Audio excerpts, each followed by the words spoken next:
काली पत्नी। अरे रानी, तुम सांवली, ऊपर से यह काली साड़ी, वो अच्छी दिखेगी क्या तुम्हारे ऊपर? पहले ही तुम्हारे रंग को देखकर लोग ताना मारते हैं। पूरब रानी को बोला, देखो ना पूरब, मैं बोलती तो कहती सास बोलती रहती हैं। हमेशा ऐसा लगता है जैसे कोवी को काला टीका लगाया हो। पति और सास का बोलना सुनकर जरा उदास हो गई। वो काली नहीं थी, कृष्ण वर्णीय और रानी नाक नक्शे में अच्छी थी, पर पति और सास कलर को लेकर रानी को हमेशा ताना मारते थे। क्या करेगा वो भी, वह गोरा और रानी कृष्ण वर्णीय। लोगों का क्या, वो तो नाम रखने में पीएचडी होते हैं। ब्लैक और व्हाइट जोड़ी बोलते थे दोनों को। पूरब का मन वैसे साफ था, रानी को अगर कोई कलर को लेकर बोलता तो उसे जरा भी अच्छा नहीं लगता था, इसलिए वह भी थोड़ा बहुत बोल देता था ताकि वह जिद ना करे। लेकिन जब वह बोलता था तो उसे इस बात का पछतावा होता था। उसकी माँ घर में हमेशा कड़वाहट रखती थी, आज भी वैसे ही हुआ। घर में उत्सव के माहौल में सुबह जब सास ने रानी से बात की तो वह थोड़ी घबराई हुई थी। उसका चेहरा भी शांत था। पूरब वास्तव में खुद पर शर्मिंदा था। अपराधी की तरह बैठने के बजाय वह काम के लिए बाहर गया। कई सारी महिलाएं काली साड़ी पहनकर सड़कों पर चल रही थी। सभी ही गोरी थी, ऐसा नहीं था, लेकिन उन पर वह काली साड़ी अच्छी लग रही थी। पूरब काम की जगह पर गया। उसका बचपन का दोस्त विकी और उसका पूरा परिवार साथ में था। जान पहचान हुई। तभी पीठ के पीछे से विकी की पत्नी आई। वह भी काली सांवली ही थी, काली साड़ी पहनी थी उसने। पीछे से एक आवाज आई, प्रतीक्षा दीदी, अच्छी दिख रही हो आप, आपकी साड़ी भी अच्छी है और आप भी। प्रतीक्षा के चेहरे पर खुशी आई। उससे ज्यादा विकी खुश हो गया था। पूरब विकी को कुतूहल से देख रहा था। विकी ने वह देखा और जाना। वो पूरब के सवालों को हल करना चाहता था। विकी ने पूरब से सीधे ही पूछ लिया, पूछो तुम्हारे मन में जो भी है, मैं तुम्हें उसका उत्तर देने के लिए तैयार हूँ। पूरब पहले हड़बड़ाया, फिर वह बोलने लगा कि नहीं नहीं, ऐसा कुछ भी नहीं है। विकी ने पूरब से कहा, तुम मुझे नहीं जानते कि मैं लोगों का मन कितने अच्छे से पढ़ सकता हूँ। तुम तो मेरे बचपन के मित्र हो, तुम्हारे मन की बात भला मुझसे कैसे छुपी रह सकती है? विकी आगे बोला, चलो ठीक है, तुम्हारा सवाल भी मैं ही बता देता हूँ। तुम यही सोच रहे हो ना कि मेरी पत्नी जो रंग से काली है और आज उसने काली साड़ी पहन रखी है, फिर भी वह और मैं इतना खुश कैसे?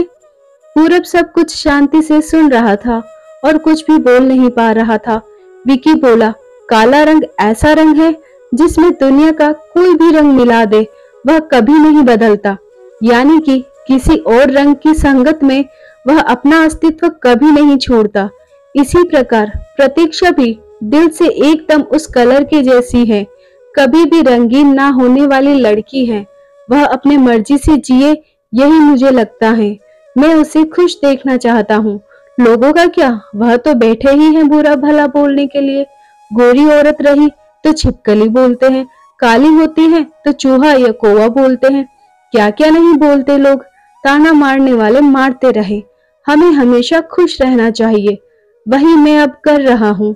वो सुबह मुझे बोली, मैं कैसी दिख रही हूँ, अच्छी लग रही हो तुम। ऐसा बोलने पर उसके चेहरे पर वह कोलगेट स्माइल देखकर मुझे सकारात्मक ऊर्जा मिली। घर से बाहर निकले तो सभी बोलने लगे कि अच्छी लग रही हो भाभी। हम दोनों ने अच्छे मन से यह बात सोची, कोई ना कोई ताना मारने के लिए बोला ही होगा ना, उस वजह से चीनी की दिशा क्यों बदले। पूरब को उसके घर का सुबह का माहौल याद आया। वह खुद पर ही चिढ़ गया। उसे लगा वो सचमुच में गलत था। मैं ही रानी को दुख देता हूँ, उस वजह से सब उसे बोलते हैं। अब मुझे ही अपनी भूल सुधार कर उससे माफी मांगनी होगी। उसने हंसते हुए विकी को अलविदा कहा। अपना काम निपटा कर वह एक साड़ी की दुकान पर गया। रानी के लिए उसने काले रंग की साड़ी ली और घर गया। घर जाने के बाद रानी शांत बैठी थी। उसने रानी को आवाज दी और साड़ी उसके हाथों में दे दी। रानी को जरा अलग ही लगा। उसने प्रश्नार्थक नजरों से पूरब की ओर देखा। उसने बॉक्स खोलकर देखा तो काले रंग की साड़ी थी। रानी, मैं लाया हूँ तुम्हारे लिए यह साड़ी, आज पहन के दिखाओ कैसी दिखती हो तुम। अच्छी नहीं लगी तो बदल देंगे साड़ी को। देखने तो दो कैसी दिखती हो तुम इस रंग में। रानी को जरा अच्छा लगा। चलो तैयार हो जाओ, जल्दी हम जरा बाहर जाकर आते हैं। एक क्लाइंट के पास जाना है, उन्होंने बुलाया है जोड़ी में। पूरब का बोलना सुनकर रानी तैयार होने गई। काली साड़ी, उस पर हल्का सा मेकअप और लंबे बालों की चोटी। पूरब भी क्या, पूरब की माँ भी रानी को देखते ही रह गई। पूरब बोला, रानी सॉरी। हाँ, अरे लोगों की बातों में आकर मैं तुम्हें हमेशा बोलता रहा, और खरा सौंदर्य किसमें है यह मैं भूल गया था। रंग दो ही है, यह जानकर फिर जीना छोड़ दे क्या? अपनी खुद की पसंद छोड़ दे क्या? तुम्हें काली रंग की साड़ी पहनना बहुत अच्छा लगता था ना, पर मैं हमेशा तुम्हें टोकता रहा। अब मुझे समझ में आया, किसी भी रंग में रंगते वक्त मन साफ हो तो खूबसूरती निखरती है। तुम चाहती हो वैसे ही जियो, मैं कभी भी तुम्हें नहीं बोलूंगा। और हाँ, सचमुच सुंदर दिखती हो तुम। तुम्हारे रंग पर अच्छा खिलता है यह काला रंग। रानी के चेहरे की लाली और भी ज्यादा बढ़ गई थी यह बात सुनकर। शर्मा कर वह पूरब को बोली, क्या आप भी? पूरब ने रानी का मुस्कुराता हुआ चेहरा देखा और उसके बदले हुए विचारों से पूरब खुश हुआ। मन ही मन में पूरब ने विक्की को धन्यवाद किया, क्योंकि यह परिवर्तन विक्की के शब्दों द्वारा हुआ था। खूबसूरत दिखने के लिए खूबसूरत दिखना जरूरी नहीं है, बल्कि खूबसूरत सोच होना जरूरी है।